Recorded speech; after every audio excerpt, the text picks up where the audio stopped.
You're listening to Missing Persons, brought to you by AbJack Entertainment. Be sure to check out some of the other great true crime podcasts from this network, including The Murder in My Family, DNA ID, Beyond Bizarre True Crime, Zodiac Speaking, Scene of the Crime, and 3 Men and a Mystery. All of these podcasts are available for you to binge on right now, wherever you listen to podcasts. Subscribe where you're listening to this podcast so you don't miss an episode.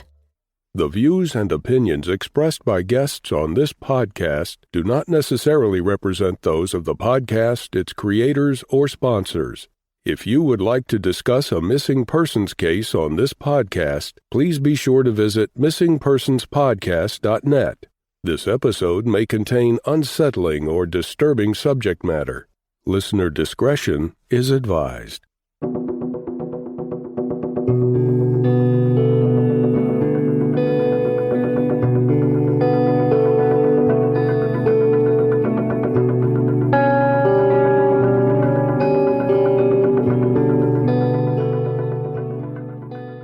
Welcome to Missing Persons, a podcast dedicated to spreading the word about people who have vanished under mysterious or unexplained circumstances, and the family members who are looking for answers. I'm Jess Betancourt. And I'm Mike Morford. Together we created this podcast to help give a voice to people who continue to search for their missing loved ones, in some cases even after decades have gone by. In each episode, you'll hear from Jess giving listeners the backstory and the basic facts of the disappearance. Then Mike will speak with someone who's intimately connected to the missing person, and his guest will share their story with us. Please stay tuned at the conclusion of this episode to hear about our Patreon program and our commitment to help find people who have gone missing. We'll also share with you where you can find more information and how you can join our team and help our efforts. You'll get recommendations for other podcasts we think you'll enjoy, and more. So sit back and enjoy this episode, and who knows, maybe you can help us find someone who's missing. Episode 46, Rebekah Barsotti. 33-year-old Rebekah Barsotti grew up in Virginia, but set out from her small town to see the country around 2007. She fell in love with Montana and married her husband David out there in 2015. According to Rebekah's mom, Angela Mastrovito, the marriage was rocky and Rebekah would often call home upset. Sometimes she even said she had been locked out of the house after an argument. She stuck it out until April 2021 when she and David separated. Rebekah moved into her own place in Superior, Montana, with her dog Cerberus, a black-haired large breed. She worked as a server at a nice restaurant called Plunk. On July 20th, 2021, Rebekah went missing. The last place Rebekah was believed to be that day was on the banks of the Clark Fork River outside Superior, near the Alberton Climbing Rock. There are no known witnesses who saw her there. Rather, she left behind her cell phone, which contained a video of her and her dog engaged in a hand signals training session on the riverbank. Rebekah's personal possessions were found on the riverbank on the east side of Alberton Rock. A hiker noted the ownerless items and after a time alerted the Montana Highway Patrol. The MHP arrived and found Rebekah's driver's license, credit card, cell phone, car keys, a dog leash, and the remote to her dog's e-collar. And her hat and glasses were set down there as well. But there was no sign of Rebekah. The Highway Patrol called in the Mineral County Sheriff's Office to investigate. They found Rebekah's silver 2014 Volkswagen Passat parked at a truck stop and rest area nearby at mile marker 71 on I-90. After finding Rebekah's things, the MCSO called Rebekah's next of kin, who was her ex-husband David.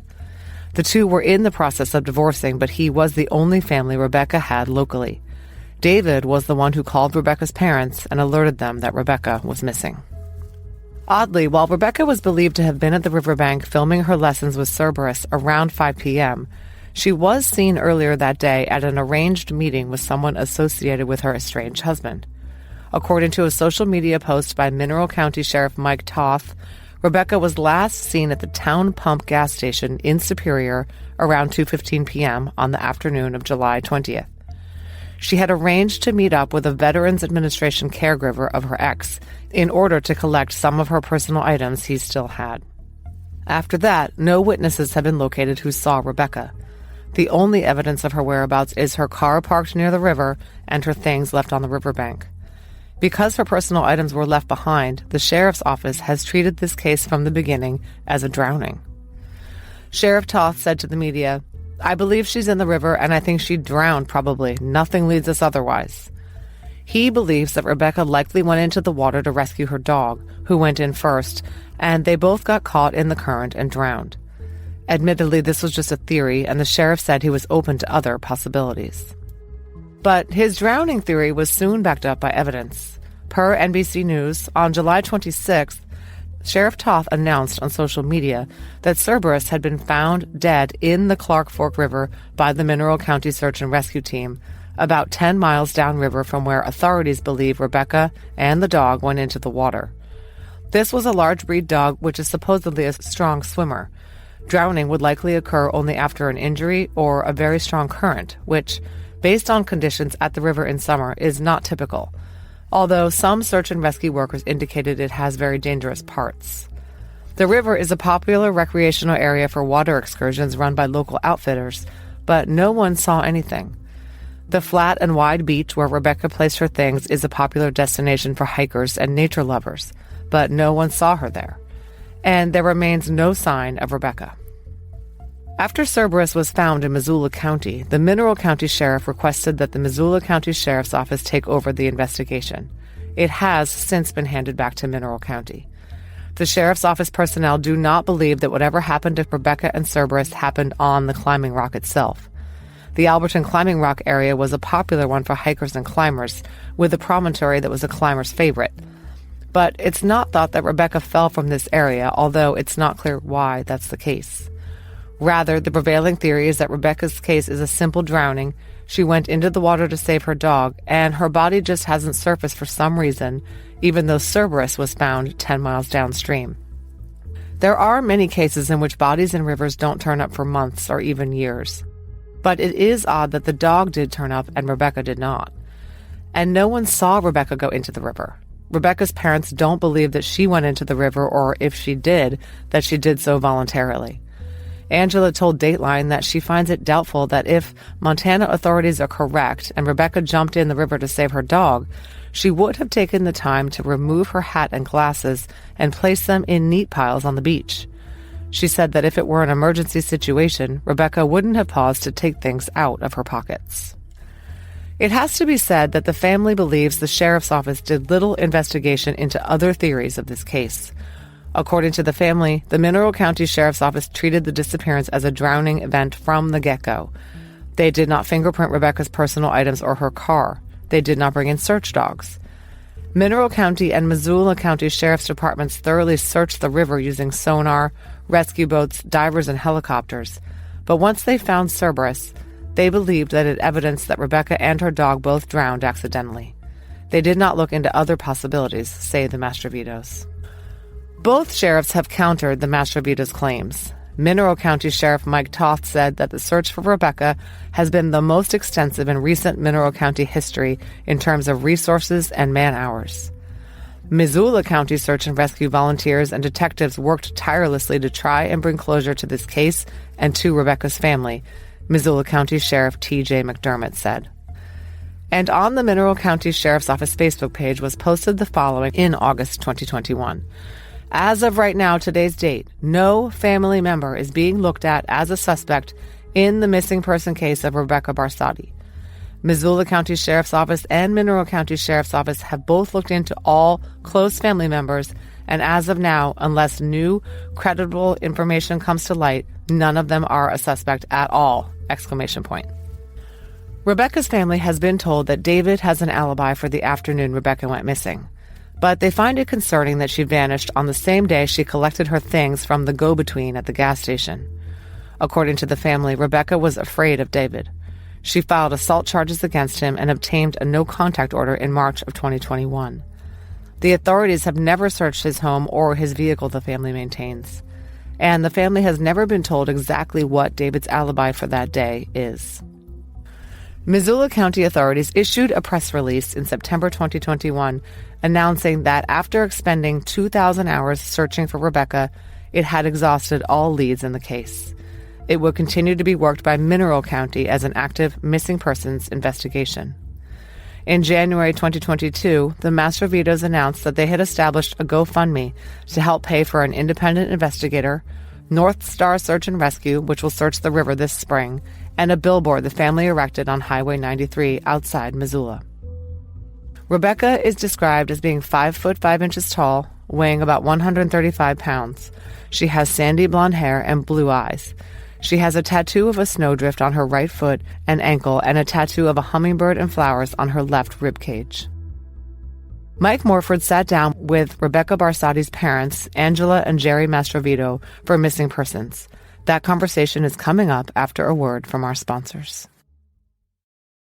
Hey, listeners. If you're like me and you like when investigative journalism and true crime combine, then I have a podcast suggestion for you. Season 3 of Criminal Conduct features an interview with an American serial killer in paradise. Hosts Javier Leyva and John Taylor take you to the country of Panama to investigate the disappearance of several American expats who went missing after dealing with a man known as Wild Bill. The host spent several days interviewing the killer, trying to figure out his motivation. Did he kill these people for money or something more sadistic? I've listened to part of the interview, and let me say this, it gave me the chills. Here's a sample of what you'll hear. So Javier, tell me about the phone call you just got. I get this call from this guy who's known as Wild Bill. I want to be really clear that I don't feel like a serial killer.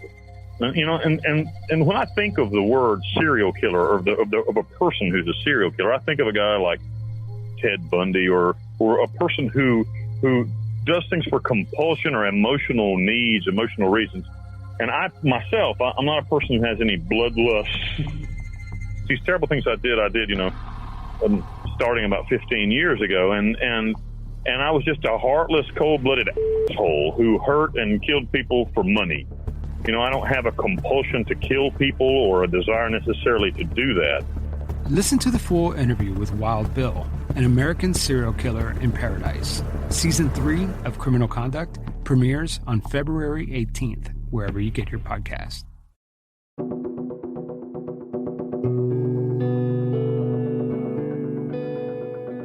Hi, I'm with Angela Mastrovito and Jerry Mastrovito, whose daughter Rebekah is missing.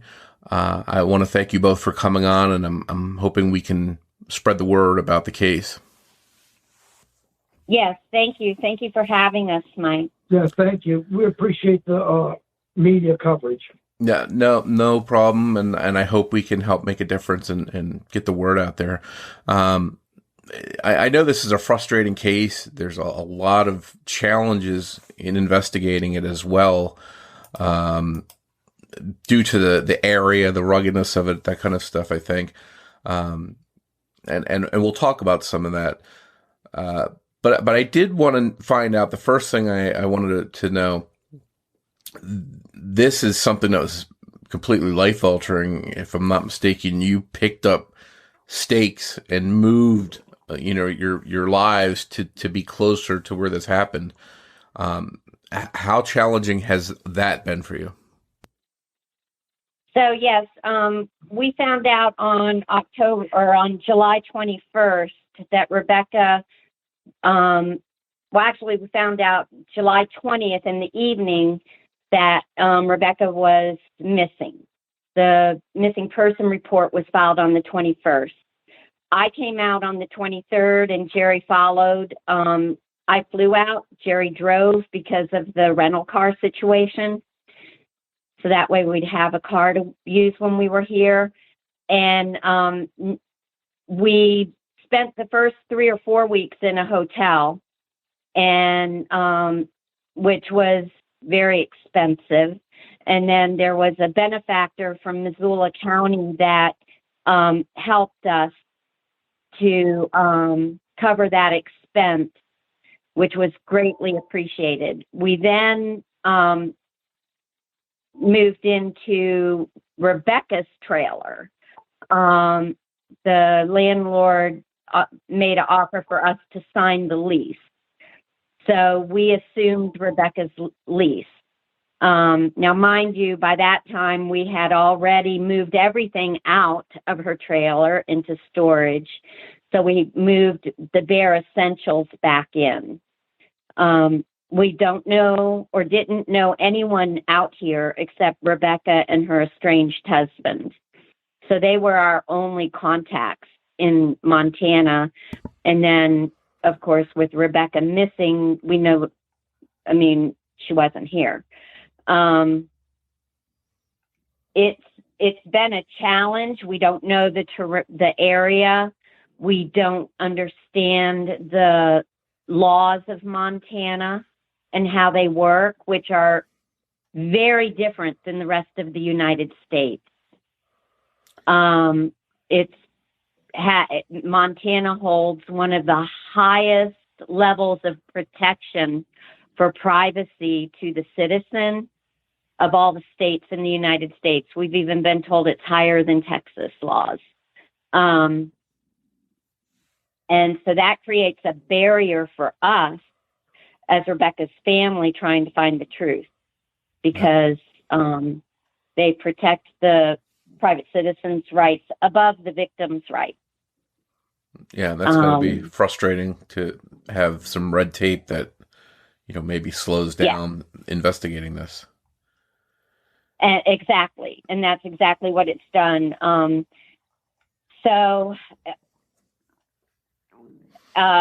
We were out here. We've been out here for 7 months now.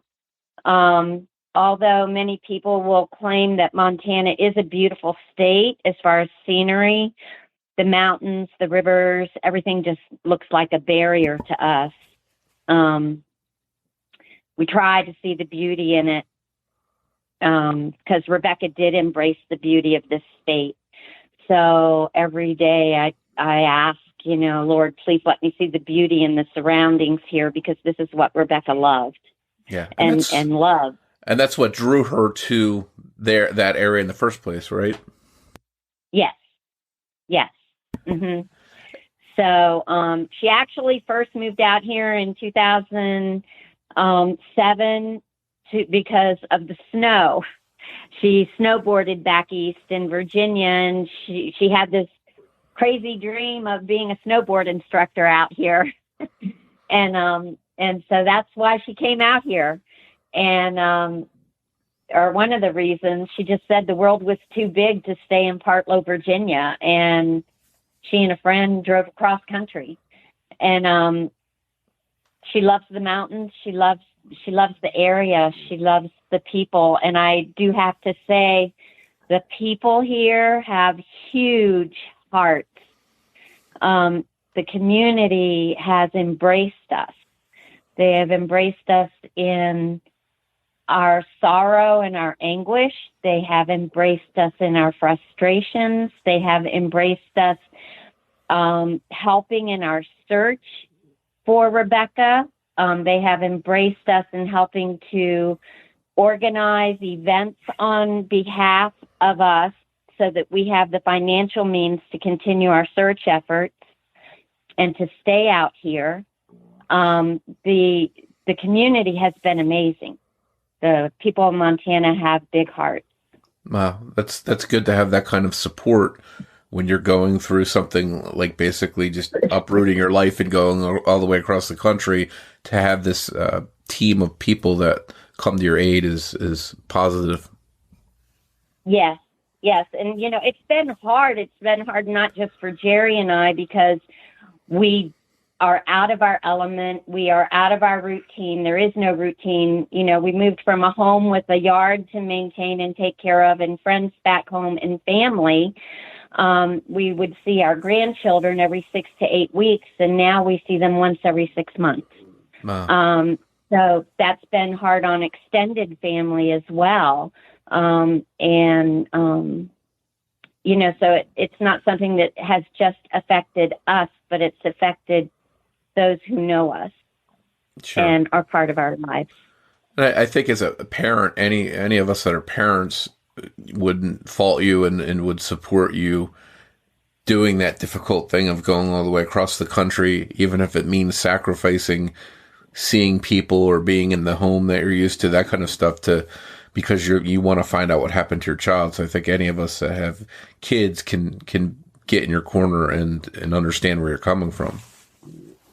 Right. And I think the thing that is, that we're thankful for is I had just retired in November of 2020, and Jerry had been retired for several years.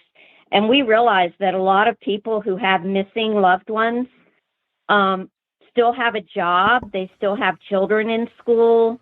You know, we were just at a different place in life where we didn't have anything to restrict us from coming out here. Yeah. And so we're very thankful that we do have the ability to stay here. And our whole purpose for staying is to find Rebekah, to find justice for Rebekah, and to know the truth.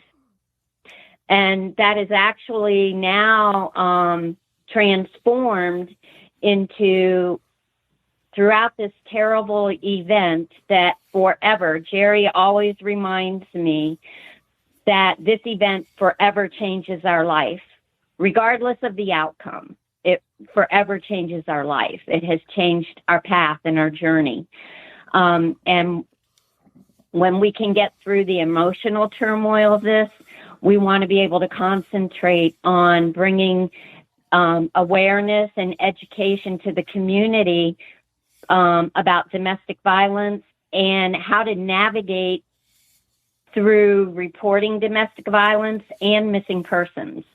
And the reason why we want to include domestic violence is because that's what precipitated this event. Yeah, and that's... when something like this happens, there is no SOP on what do I do when my child or loved one is missing.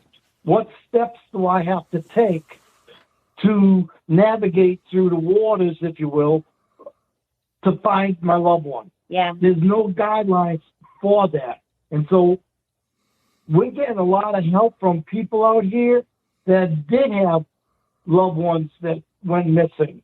And so by their help and their love, we feel as though we've got enough of stuff that we can write a book on how to navigate a missing person event in life.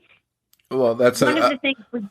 I was going to say that's a very good point, because there is no handbook of, okay, my loved one's missing, what's my first step, and then what I do after that.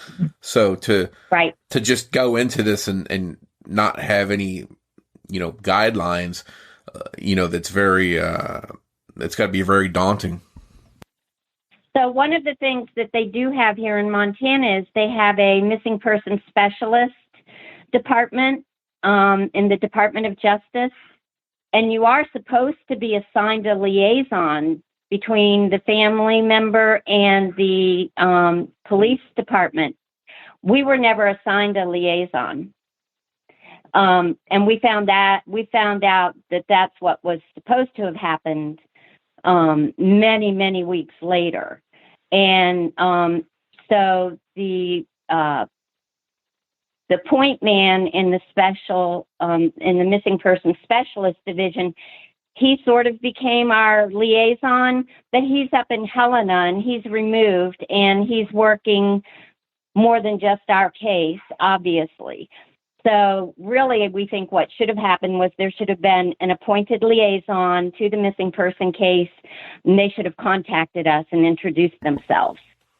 And the whole purpose of it, according to the job description or the article at the DOJ, is that they act as a liaison to help you navigate with the local police department. We didn't have that.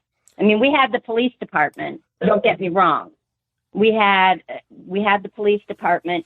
But we started out in Mineral County, which is the county that opened Rebekah's case, who at that time in July had a sheriff and I want to say 4 or 5 deputies. No investigators, no detectives, just 4 or 5 deputies. And no money. And no money, because it's a small county. And so they literally were already at a disadvantage for lack of resources. And then on July 29th, Missoula County came in on the case. But, that was 9 days later. So there was crucial time up front that was lost. I mean, your most important hours at the time of any event are the first 24 to 48, maybe 72 hours. Sure. And crucial time was lost. It was never considered a homicide. They only considered Rebekah a river accident. So important questions and important assessments that should have been done at the time were never carried out. And you can't go back and recreate those. Yeah. Those are moments that are lost. Yeah. Plus, when we did find out who our liaison from the state was, we invited him to a meeting that we had with Missoula Police and Mineral Police. And when they found out he was coming, they called him up this and said there was no need for you to come to this meeting. Yeah, they uninvited him. Oh, wow. He was going there to take notes for us. Yeah, their position is that they cannot take sides, but they can be present in a meeting. And we understood that, we were comfortable with that. But then we found out the day of the meeting he had been asked not to attend. Oh, and that's all stuff that you're learning, things that you're learning on the fly and after the fact and everything else. Yes. Yeah, because everything that we do, we can't come in the front door. We have to come in the back door. And we have to do a lot of detective work to get in that back door. And it's very frustrating and stressful. Sure. To put the words mildly. Yeah, we've hired 2 private investigators.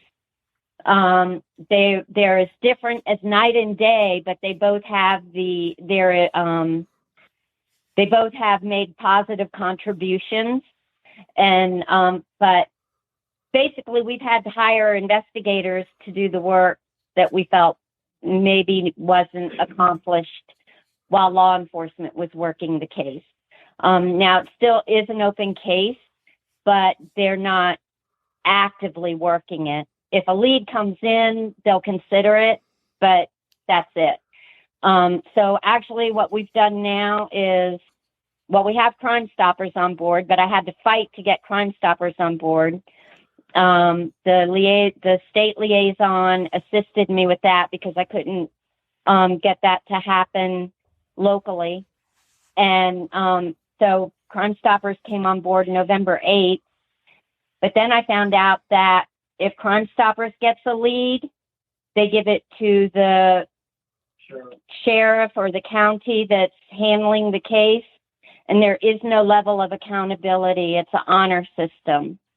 So if Crime Stopper gets a lead and they process it to see if it's valid or not, they call the county, let them know about the lead, but the county is under no obligation to do anything with that lead. And they are not under any obligation to report back to Crime Stoppers. Well, that's pretty. So that works great if you have a county that's working on your behalf, but if there's no accountability and no expectation to get the outcome of the lead that was provided, then you don't even know that lead is going to be followed up. Sure. So what we've done is we've hired 2 investigators and our attorney, and we've had the attorney all along, but we just have created a different process. Plus, the sheriff of Mineral County, he's handling his case with tunnel vision. He says that she went in the river. And that's the only scenario. And because they found her clothes on the side of the riverbank, that's all they can say. They won't look anywhere else but in the river. But since July, they haven't found her in the river. Yeah. So I say, well, how can she be in the river if you haven't found her? We had all these search groups come in and search the river. We have whitewater rafting of companies coming in every day with tour groups going up and down that river, and nothing was found. So how can you still say she's in the river? And law enforcement saying is that a fisherman, a rafter, will find her. Some, like your whitewater rafting teams will find her. Your recreational kayakers will find her. Your fishermen will find her. But then when it became hunting season, it was, a hunter will find her. Well, we've gone through the summer recreational season and the winter hunting season, and nobody has found her.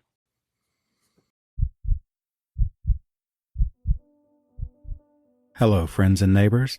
I am your friendly death investigator, host of the podcast Autopsy.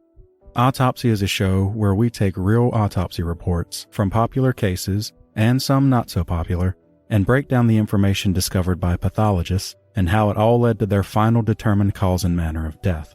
Think of us as an addendum to many true crime podcasts you may already be a listener of.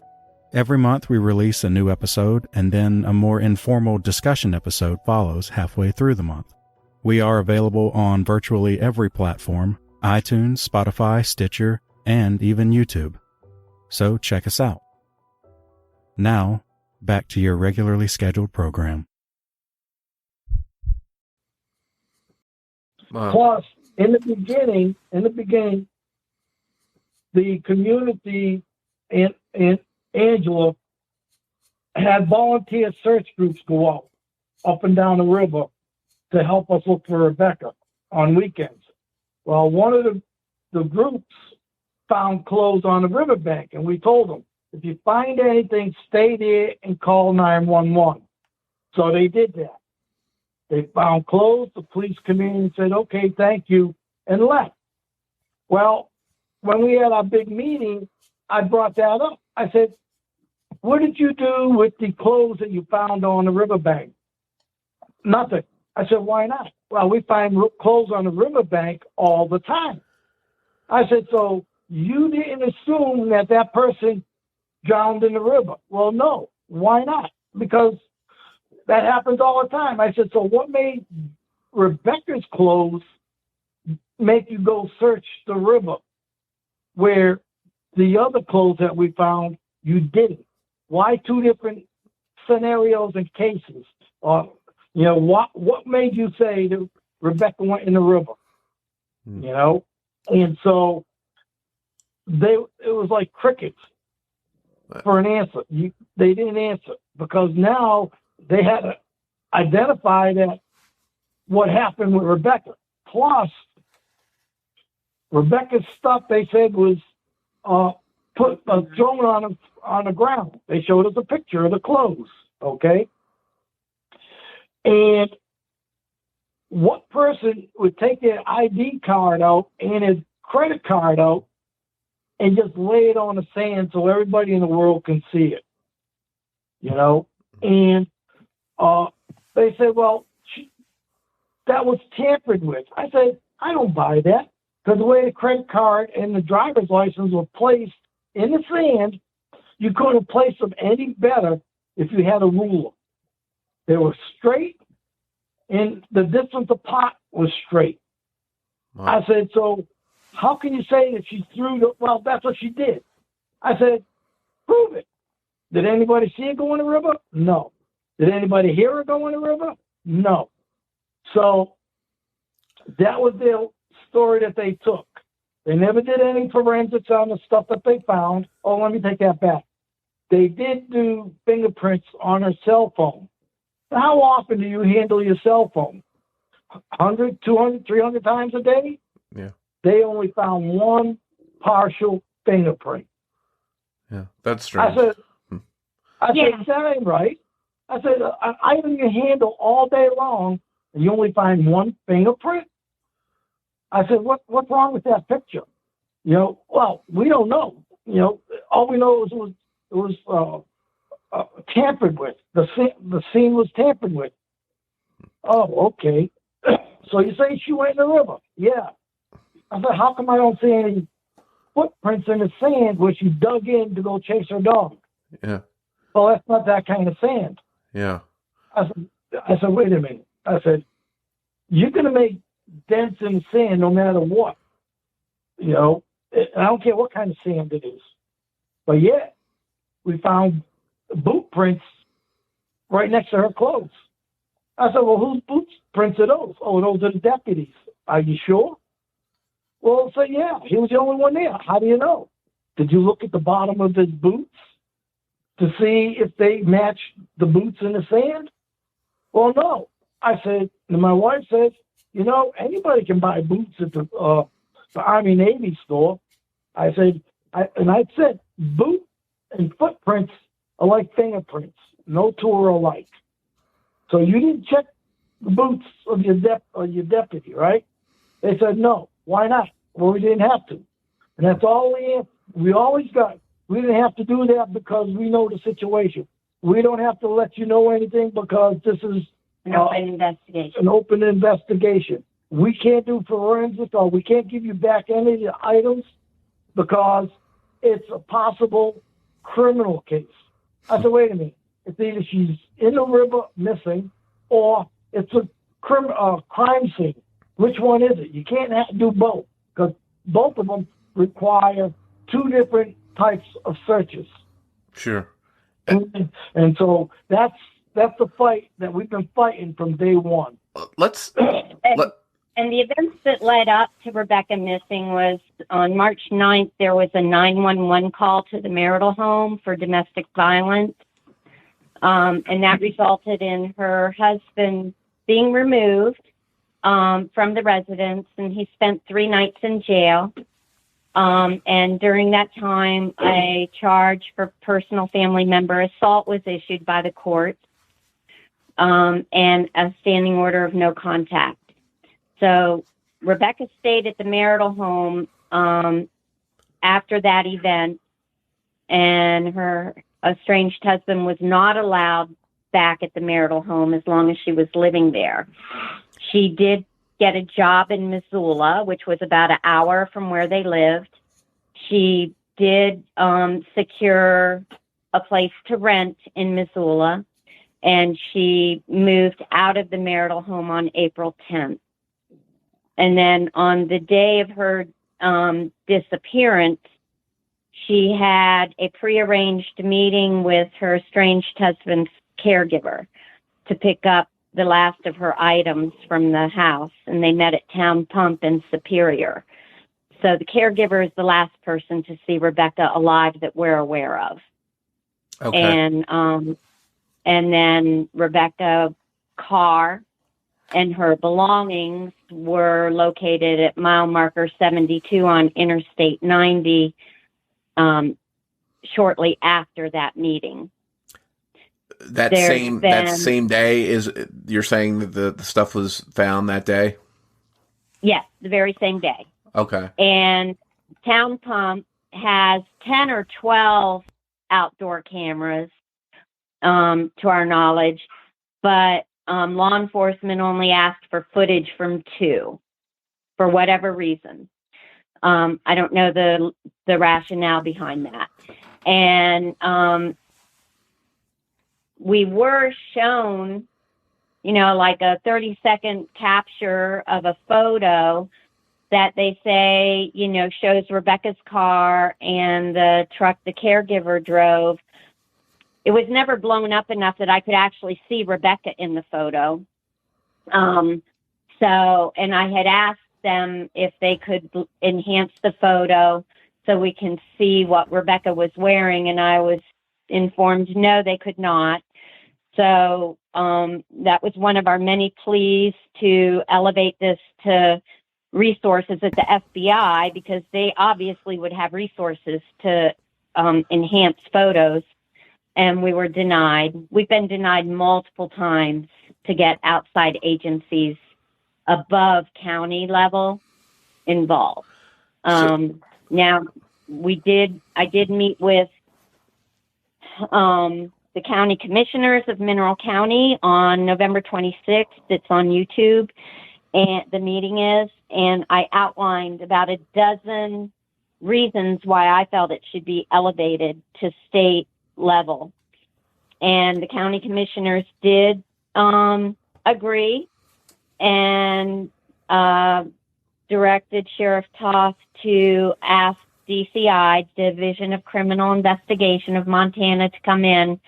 And our attorney started calling once a week to DCI to follow up after that meeting. And 2 weeks ago, he finally received verbal communication from DCI that they would be coming to Mineral to take a look at Rebekah's case. Now, I don't know exactly what that means. Are they just going to look at paperwork, or are they actually going to open the investigation under their direction? I don't know yet. But that's where we're at. And so we're waiting for that meeting to happen. We've heard that it may happen between Mineral County Sheriff and DCI at the end of this week, but that remains to be seen. So I'm having my attorney follow up to confirm that. And the one thing we also did in the meantime, we wrote letters to the governor, to the state representatives, to the attorney general, and to all the other people below them. Senators, and you know, everyone all pushed the buck. Well, you got to talk to so-and-so. You got to do this and you got to do that. And that's not my problem. We're sorry that this happened to your daughter and blah, blah, blah. And that's the resistance that we got from everybody in this state. You know, nobody wants to take ownership of a missing person. And, you know, and that's really, really frustrating when your state government won't even acknowledge that you have a missing person. You know, and this is part of what I'm saying is everything that we're doing, we've got to go through the back door. It's met with resistance. So the way Montana's government is set up, the sheriff of each county has ultimate authority to make decisions, to say yes or no. So as long as you have a proactive sheriff, you're great. But if you have a sheriff that maybe wants to hold the case too tight to their chest and not open it up to outside agencies, then it can hinder any progress in the case. Yeah. And the Sheriff's Association, the people of Montana really need to understand the hierarchy of their government officials and the sheriff's role, because what the sheriff decides is how it goes. And it's as if the sheriff calls the shot and nobody can dispute what the sheriff says. There's no accountability. I said, he's going to have a boss. Everybody has a boss. I don't care who it is. And if the sheriff says, I say what goes on here, I said, he's got a boss. And guess what? We're finding out he calls the shots. He calls the shots. And you know? So it's very frustrating that there's no accountability. There's no accountability, and there's no process for the citizens of Montana to request additional assistance when necessary. Not to mention that this year being a election year for the sheriff, what do you think he's going to do? He's going to have as little controversy as possible because he wants everything to look roses because he's coming up for re-election. And so if he has negative comments from everybody and write-ups and stuff, he thinks he's going to get the job again because he gets voted in every 2 years or whatever it is. And this sheriff, he was appointed. He wasn't voted in. So that opens up the door for another question, you know? And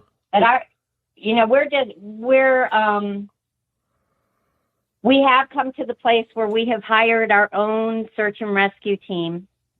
They are coming out in March. For the entire month of March, they will be here to look for Rebekah. We just contracted with them last week. So this is at our own expense. The county's not paying for it, the city's not paying for it, and the state's not paying for it. So you have a say in what happens, and you can control some of it. Yes. We get to control all of it. We get to control all of it. The only way that the search and rescue team that's coming in can be canceled is by God himself. And then the only other way is if the county, state, or federal government can prove that they have Rebekah in person or can prove that they know where she is. And they can't just say we know where she is. They have to prove it. So they have to present Rebekah. A good example of what's going on was about a month ago, a girl went missing, and it was one of the county attorneys. Yeah, Caitlin Berry, and my heart goes out to her family. She went missing in Sydney. Yeah. Her mother was a prosecuting attorney in that area, and within hours, the FBI, DCI, you name the three-letter agency, and they were on board. Yeah. And I'm so thankful that, her family had that resource available to them, but the average citizen in the United States does not have those resources. Because every time we try to say, get the FBI involved, get the DCI involved, get somebody else involved, the ATF, get all of these people. No, we can't do that. I said, why not? Because I'm not going to invite them. We don't need them. And here's a sheriff that's saying, I don't have the manpower, I don't have the resources, I don't have the money, but yet he won't call in the help. Yeah. So we've had to fight for everything that we're getting. I will say that in the beginning of this search effort, I'm not going to say they didn't do anything, because that would not be a correct statement. But I think what they did was they looked at what was presented and didn't ask any additional questions.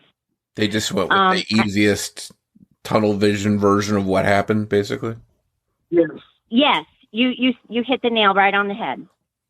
And so, like, there were, they called in some local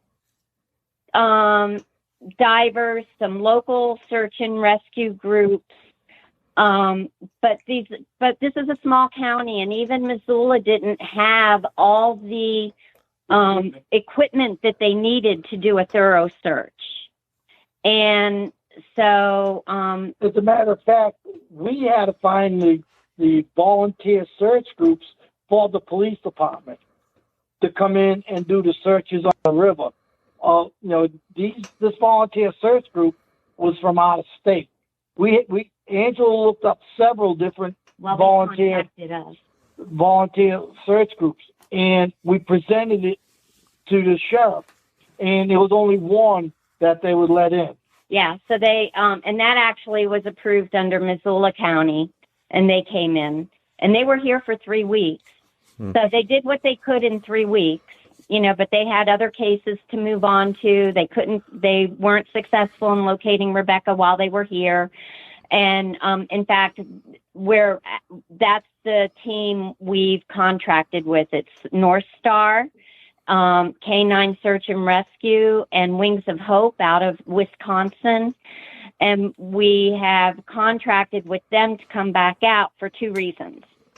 One, they're already familiar with Rebekah's case. Actually, 3 reasons. 2, they're already familiar with the river and the terrain. And 3, they were out here for another case. Taylor Simonson in Missoula County went missing in October. And they came out and they assisted in locating Taylor Simonson. He had passed away, unfortunately, but they found him.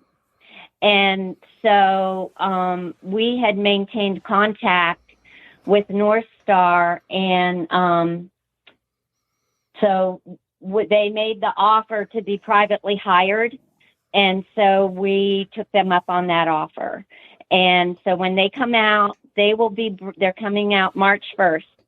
They will bring everything they have. They are bringing something called a ROV, which, to the best of my understanding, combs the bottom of the river, but has extension arms that you can put sonar equipment on it and look into caverns and eddies.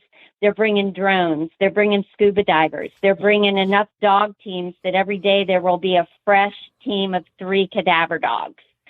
And they're going to be here for a whole month.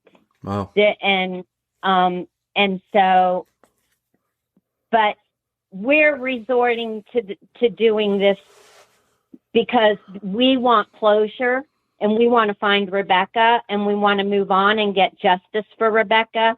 And then we want to be able to, like I say, help bring awareness to domestic violence. One thing that we found out recently in the state of Montana, domestic violence charge is a misdemeanor. We've known that all along. But we just found out that intimidation under Montana code is a felony. And so my question is, why aren't these people who are filing domestic violence charges informed that intimidation is a felony? And why can't they wrap it all together? Because intimidation is creating fear, creating the feeling that you're powerless, creating the feeling that someone else has control over you and that your concern for safety is at risk. But apparently when these people go in to file a domestic charge, nobody is telling them it's a form of intimidation. The community needs to know that. The people who are filing domestic violence charges need to know it's a form of intimidation and that an intimidation charge is a felony, because that has a lot more teeth in it than a misdemeanor. Sure. And all that stuff has some relevance when someone goes missing that's been through a history of this and, they're going through a breakup of their marriage.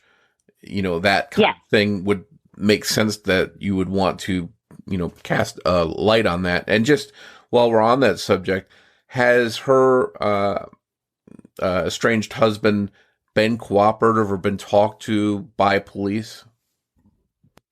He's been spoken to by police, and we were told at the very beginning, back on August 4th, when we met with the sheriff, that he is not a suspect and never will be considered a suspect. Those were the sheriff's words. Or a person of interest. Or a person of interest. Oh. And that's where it stopped. And so, not that we are here to falsely accuse. Our concern is that the investigation was never considered as a homicide to consider foul play at a truck stop, at a fishing access area where the bushes are so overgrown you can't even see the vehicle until you're on top of them. It's a highly populated recreational area. The fact that nobody saw Rebekah or her dog at a highly populated area on July 20th at 95 degrees is highly suspicious.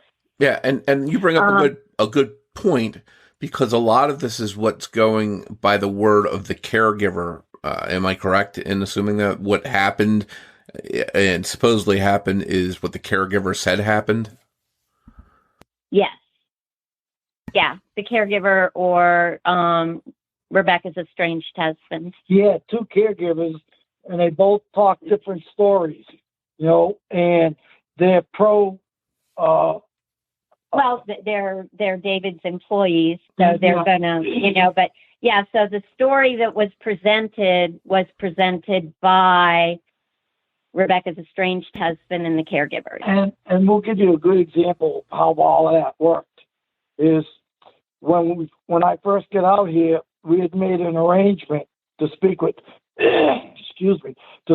Sheriff Talk. Well, when he walked in there, he looked at us and as if, what are you doing here questioning me, And he already had a vision of we're disgruntled and angry parents, and we don't know what the hell we're talking about, okay? Now, how does he find that out? Other than through one person, the only person that knows us, So he was getting information about us before we were even here. Yeah, before we were even here. And then on that, and since we've gone there, on our initial visit with the sheriff, he looked at us in the eye and said, I wasn't even going to look for your daughter. Wow. That was on our initial visit. And he said, except that my deputy insisted. Plus, we had numerous local TV station interviews. And a lot of what I personally bring up is domestic violence. And Rebekah was married. And I think only one TV station made that fact. Yeah, and the domestic violence wasn't new. They were married in 2015, and there were multiple 911 calls to the home throughout the years. So it wasn't a new occurrence, but there was an occurrence that, obviously changed the course. Oh. And what we have found out is that there's a narrative that the media has to abide by. Yeah. And so that's, and why that is, I don't know, to cover, their ability to, I don't know. I don't understand it. We're just learning about it now, all these months later. Yeah. See, if the TV stations and the local news were to report the facts and not skewer the facts, we'd probably be in a better situation today. But they're not. It's just like every news station around. They just want to make it look like, oh, these parents, we feel bad for their parents. But they won't say the real reason why she is missing. And all of this is all, if you connect the dots, it's all going to come back to domestic violence. I even threw up that Gabby case to the police department. And that was all brought on by domestic violence and how the police department didn't go by the evidence that they had. And in the long run, Gabby was killed.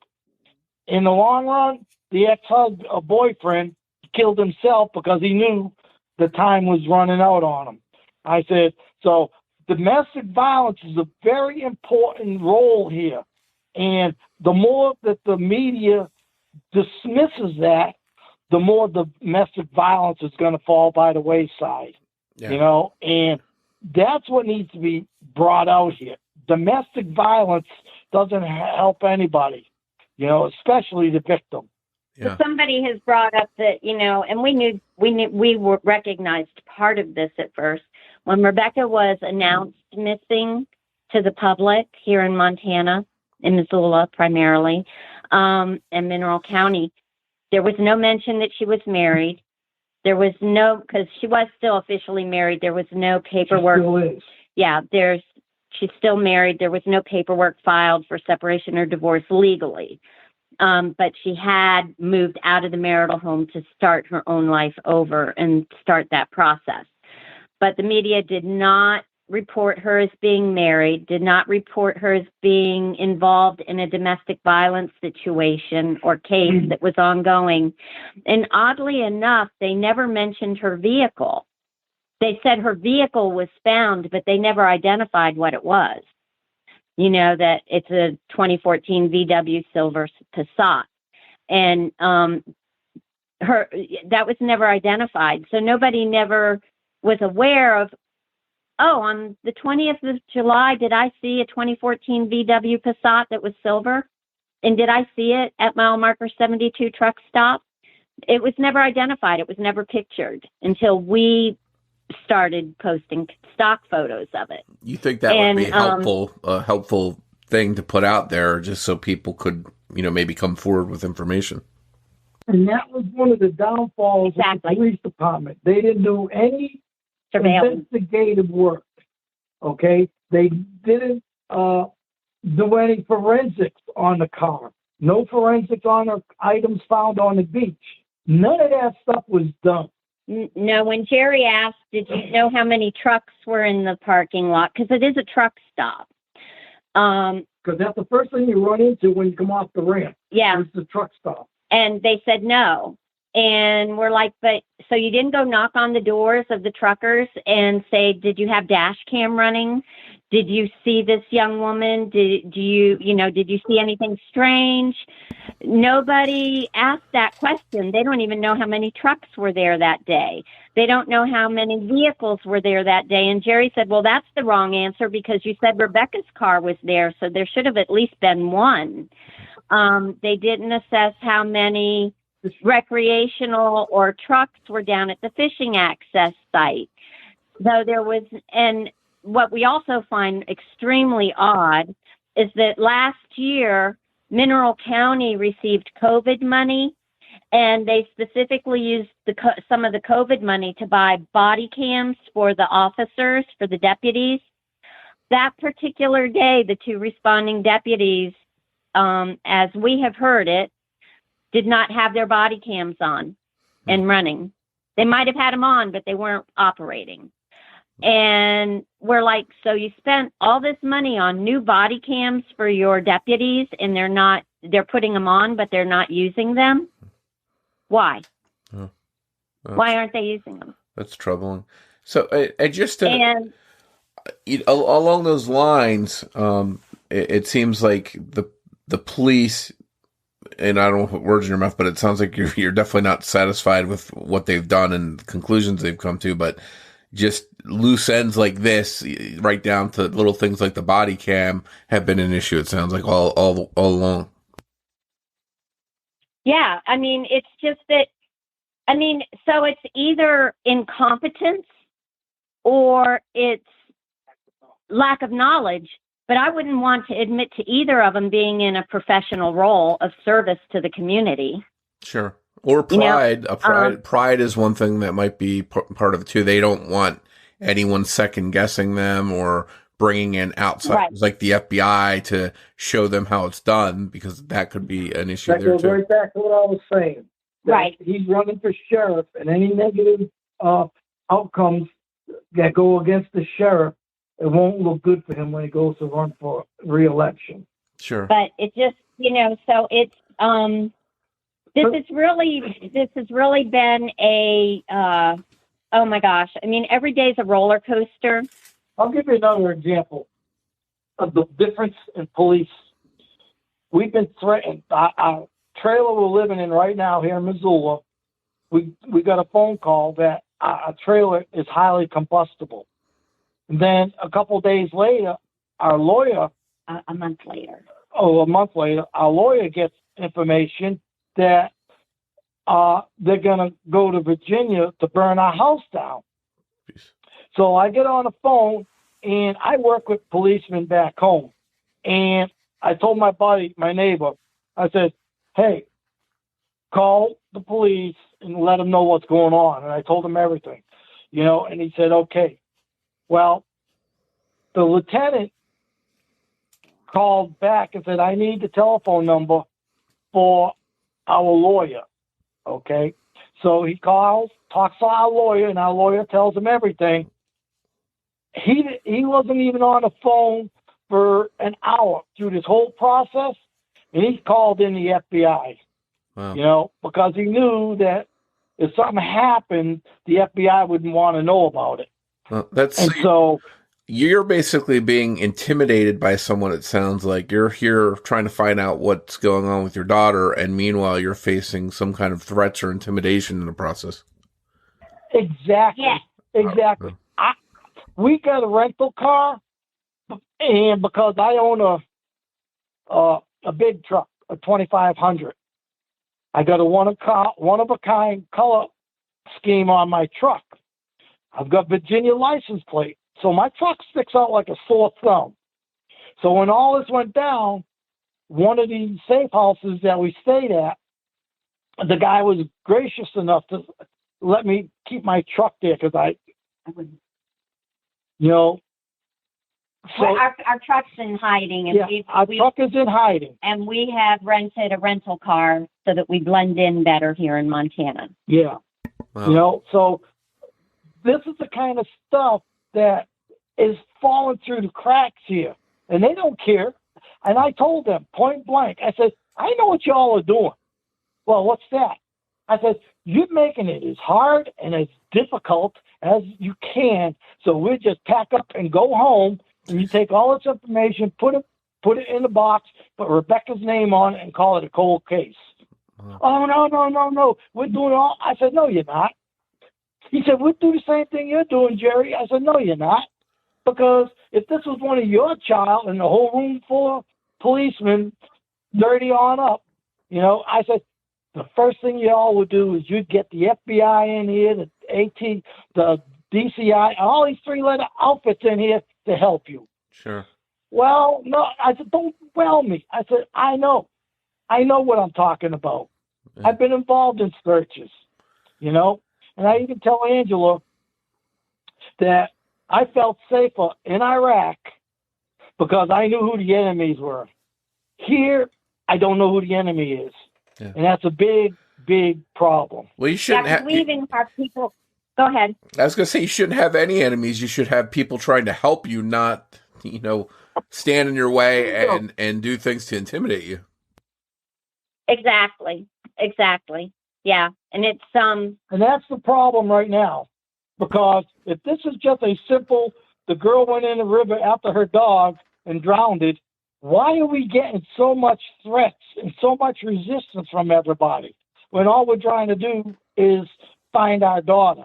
And I told both police departments, I said, whether you want to accept it or not, I said, me and my wife are here for the same reason that you're here.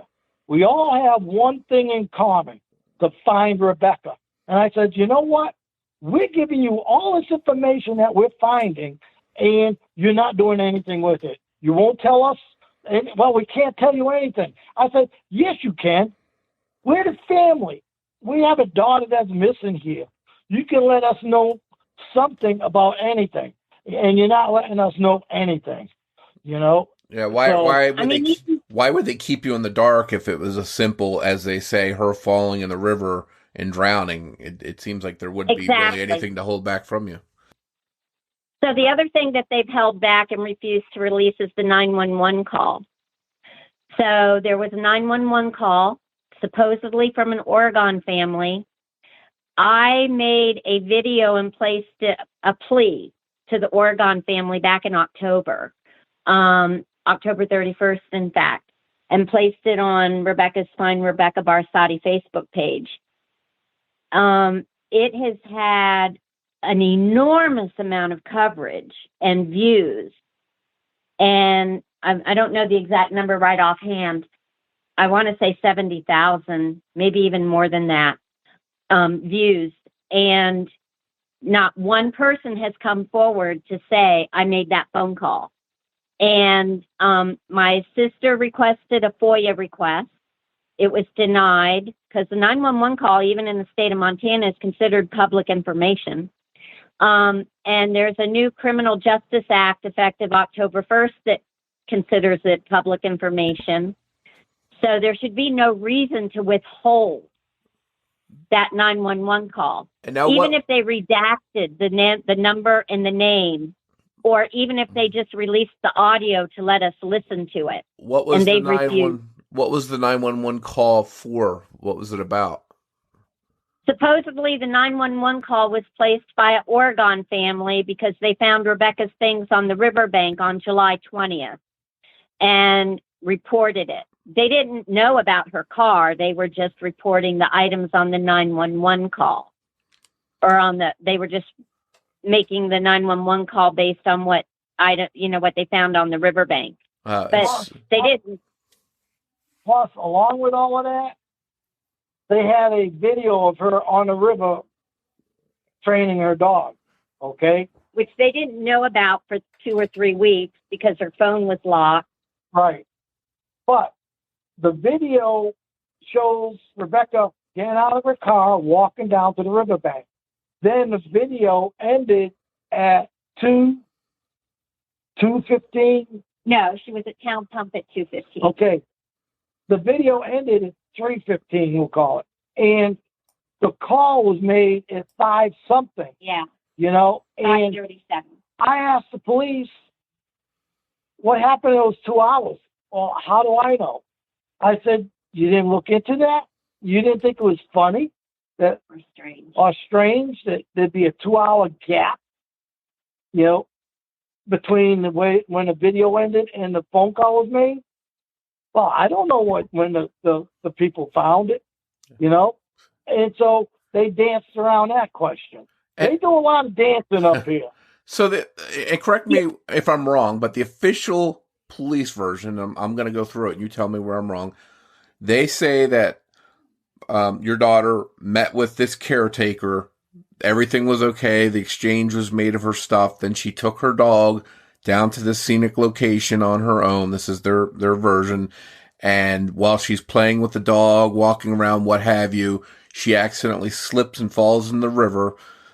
And then within a short time period, a couple hours, supposedly, this other family comes along and finds her stuff spread out on the riverbank there. And that's the official account from the police. Is that correct? Well, with the exception of their account, is that the dog went in the river and Rebekah went in to save the dog. That's their version. So they said, okay, But so they didn't know that. so they're saying maybe she jumps in to save him and drowns in the process. Now it brings up another interesting point because her dog, unfortunately, was found. Cerberus is his name. Yes. He was found 10 miles downstream, dead. Yes. Was there any signs of foul play, or did it appear that he may have, died from malnutrition or not having water or natural causes? So the police department, the sheriff's department, said that the dog was found dead, that there was no evidence of foul play, and they did not give any guidance as to whether or not the dog could be possible evidence for foul play, because now, mind you, they hadn't treated Rebekah's whole missing person case as foul play. And so they had the dog taken to the Humane Society in Missoula, and they notified us and said we could do whatever, in processing him. Nobody, we asked about a necropsy. Mm-hmm. Sheriff Toth had published that a necropsy would be done. He called it an autopsy, but that's an incorrect term for an animal or for a dog. And, but the necropsy was not done, and the dog was cremated. Oh. And when the dog was cremated, they failed to remove the shock collar. Mm-hmm. And they said they couldn't remove the shock collar because it was embedded. The prongs were embedded. Oh. And I'm thinking, well, the dog's dead. You could have taken a pair of snippers and removed the shock collar. Oh. But they didn't. They cremated the dog with the shock collar on. Oh. We're of the opinion that the dog may have been electrocuted to death, but we'll never know that now. Because when you omit the button to shock, obviously in the water it's going to be intensified if you do that instead of using the button to give a tone or vibrate. Sure. And so but when you omit the button to shock the animal, it drops them. Yeah. Their whole neurological system is disabled for 30 seconds. And if you continue, then, they remain disabled. Yeah, especially in the water, that could, obviously cause them to drown or whatever. And I think you're right that the necropsy would have maybe said, was there any kind of signs that the dog was harmed? Was he beaten? Was he poisoned? Things like that. Right. As opposed to him going off and then being without food or water and then starving to death or dying from dehydration or whatever. That would make this case look a little bit different if for example, he was poisoned or something like that. Right. Yeah. We had asked we had asked 2 veterinarians and then the person at the Humane Society about sending him for a necropsy, and they had all said he was too badly decomposed to get sufficient results. In hindsight, and this is hindsight, 2020, we should have pressed. You know, we don't really care what you say. We want to send him off for a necropsy. Sure. But we were in such emotional turmoil at the time. Here's the other thing about that dog is he had the shock collar on. Now, Rebekah had her controller on the lanyard around her neck. So if you're training a dog and the dog does something you don't want to do, you push the tone button and the dog will come back to you. Yeah. And why wasn't that done? Well, why didn't Rebekah push the tone button? Instead, she just takes off the whole controller, throws it on the sand. Yeah. That don't make any sense. A lot of it doesn't make sense. And Rebekah loves Cerberus more than anything. And she would have never thrown a stick in the water or anything like that for the dog to go after in that area, because it was swift running. And the video that is that the police department has shows the Rebekah backing away from the water further onto land and telling the dog, bring me the stick, bring me the stick. And so Cerberus is bringing her the stick further away from the water, not toward the water. And so the other thing that's interesting here is that although the police department has this video, it's not the last thing that was uploaded to her iCloud account. That video is nowhere on her iCloud account. Nowhere for the day of July 20th. And I just wanted to, you bring up a good point talking about what's on that video, because I meant to ask you, is it clearly that location and that day where this was filmed? Is she wearing the clothes that were supposedly found? So we don't know. You don't see Rebekah in the video. You only hear her voice. Okay. And now, based on our presentation at the site and what we saw in the background of the video, we did recognize a tree that was down on the riverbank. We did recognize that. Now, as far as date and time stamped, we were never shown the date and time stamp. So, and until you see that, there's no way to know for sure, you know, that it was that day at that location, that it was filmed at that moment. Or on Rebekah's phone. Okay. And we don't know how they got that video because it's not on the cloud. Wow. And Rebekah had automatic upload for her things on the cloud. And you said there was something else that got uploaded to the cloud after that video. Do you know what it was? Oh, no, there wasn't anything uploaded to the cloud after that video. Okay. On the cloud, the last item uploaded to the cloud is the selfie that she took of herself and Cerberus that's on the NamUs website. Okay. And it was taken at 11:54 on July 20th in her car. So that was a while before she likely, whatever happened to her, it was, a couple hours at least before that. Right. Yeah. Right. There's one thing. So that was, go ahead. I was going to say, there's one thing I wanted to sort of ask you about again, because I don't feel like we brushed on it, but we didn't talk about it a lot, was this family that found these items of hers. From the sounds of it, from the way you're explaining it, this stuff was all sort of laid out and on display. I think when my wife and I or whatever, we'll go to the beach, we don't bring a lot of stuff out, credit cards and stuff where they can get dirty or fall in the water. We keep them sort of away from there. But it sounds like here, the stuff was just basically spread out and on display.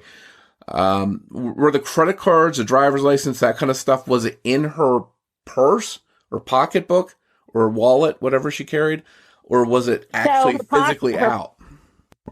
her purse was found in her vehicle. The driver's license and the credit card were found on the riverbank, perfectly laid out. Yeah, and that's they weren't even tossed.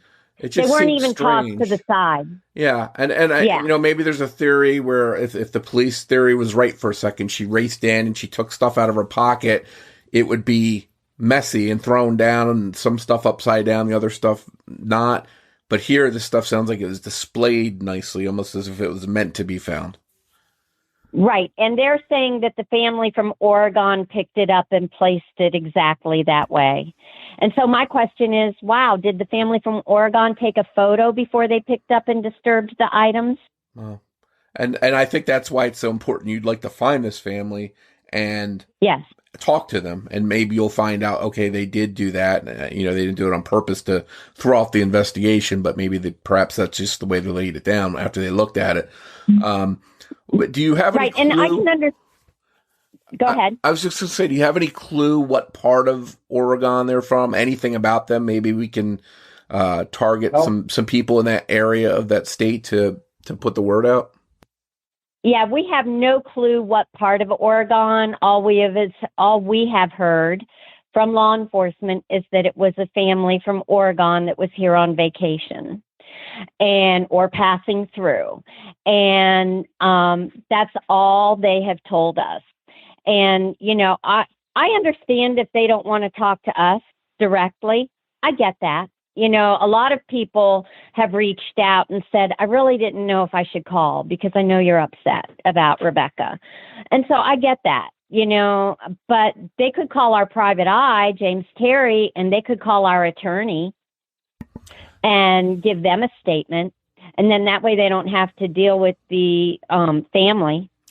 Well, and one thing I was going to suggest, and I don't know if you've thought about this or maybe your private eye already has, but perhaps maybe make some flyers, do some social media advertising in the area where the family found the items, and maybe someone will come forward saying they served them breakfast or they pumped their gas, and there might be a receipt someplace, something that might give you a clue who this family could be so that you can ultimately find them and maybe your private eye can talk to them. Right. Yeah. I know we've posted on Facebook, Find Rebekah Barsotti, and then a lot of people boosted it on their own to different social media in Oregon. Or because out here, a lot of people visit back and forth from Washington State and Oregon and Idaho to Montana, to this part of Montana. Yeah. And so a lot of people took that video, downloaded it, and shared it with their family and with news Facebook pages, TV news station pages and stuff like that. So how else would we do that? I guess is my question. It's like trying to find a needle in a haystack, I think. Just, if you had a town or something to focus on, maybe. Yeah. But who knows? Yeah, maybe all we have is... Go ahead. All we have is like the Mineral County Facebook page and the Alberton Facebook page in Missoula. St. Regis, they don't have a Facebook page, but they have a community page that they let me post on. Yeah. Well, and I guess we could rerun that. We could rerun that plea. Yeah. We ran it. It's an uphill battle. I think it's tough, but it sounds like you guys are dedicated to pulling out all the stops. So maybe someone somewhere in that town remembers talking with his family or can provide details, or maybe they checked into a hotel while they were there for a day, and you could find some kind of clue. And maybe, who knows, maybe some of our listeners here or in Oregon, maybe they'll share this on their social media, and that family will hear your plea and come forward and help you with some information. That is a really good idea. So we'll go ahead and repost that from a different angle.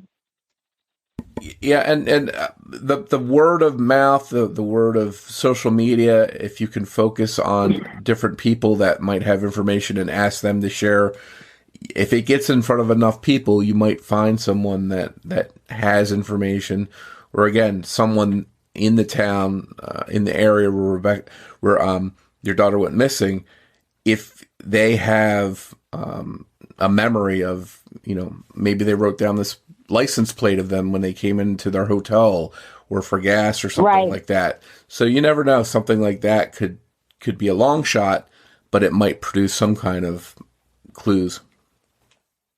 That's a really good idea. Mike.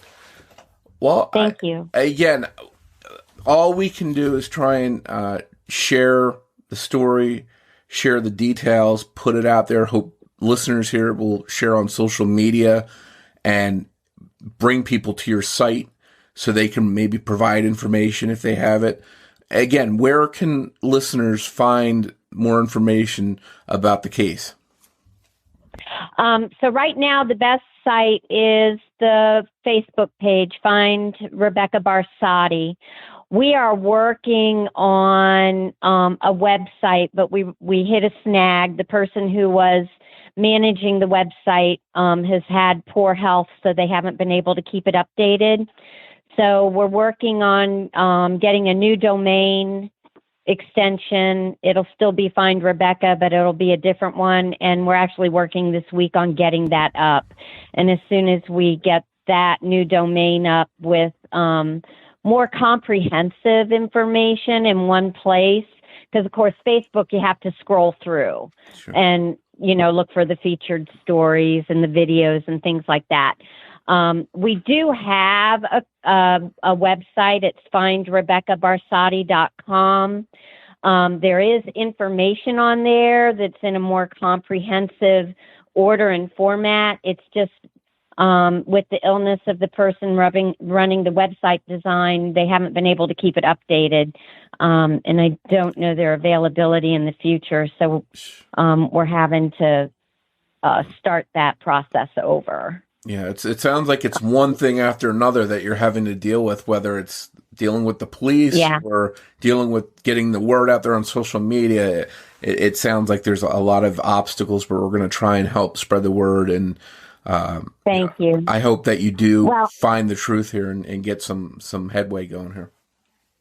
Yeah, and and the obstacles come up because we are working with volunteers and life happens, and so you have to work with people as their challenges present. Yeah. And but right now, findrebekahbarsotti.com. It is up. It's just not current. And we're working on getting findrebekahbarsotti.net. We're working on trying to get that up this week with current information. And hopefully, right now we're in the process of putting up billboards along the major highways here, with the information. We've offered rewards. We have a reward of $12,000 leading to the finding and conviction of Rebekah. Well, the finding of Rebekah is $9,500, and then if there's foul play involved, the conviction is $2,500. Okay. And the person that should be contacted with any leads is our private investigator, because we already have a system set up where he would call our attorney after he validates the lead. And our investigator's name is James Terry with Gulf Coast Investigative Services, and his phone number is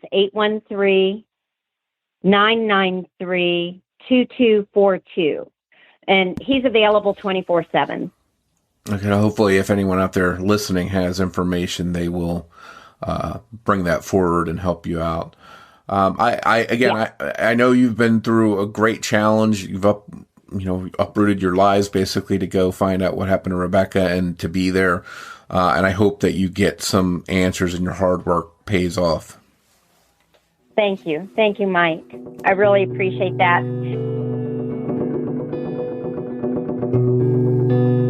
We hope you enjoyed this episode of Missing Persons. If you can provide any information to help solve the case we discussed in this episode, please contact the appropriate authorities.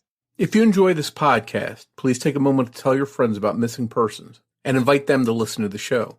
Word of mouth will help us grow and bring these cases to a larger audience. You can also help us by taking a moment to rate and review missing persons on the platform you're listening to us now on. We'd like to tell you a little bit about our Patreon program. If you visit patreon.com/missingpodcast, you can sign up to help this podcast through ongoing monthly support. As a thank you, we'll give you an on-air shout-out, a thank you card and sticker, plus you'll get early access to ad-free episodes of the show and any bonus content. In this episode, we'd like to thank Brittany Hughes. Your Patreon support also goes towards helping the missing, because every dollar that we earn through Patreon will be split with charlieproject.org, the wonderful website that's been sharing information about so many missing persons cases for years. We hope you'll consider supporting the show. Just a reminder that new episodes of Missing Persons air every other Saturday. If you want to find us on social media, you can search Facebook for Missing Persons Podcast, and we're also on Twitter with the handle @missing_pod. And of course, you can find us on our website, missingpersonspodcast.net.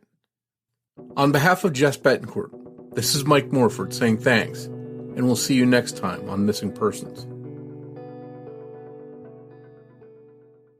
Missing Persons is produced under the name AbJack Entertainment by Mike Morford and Jessica Betancourt.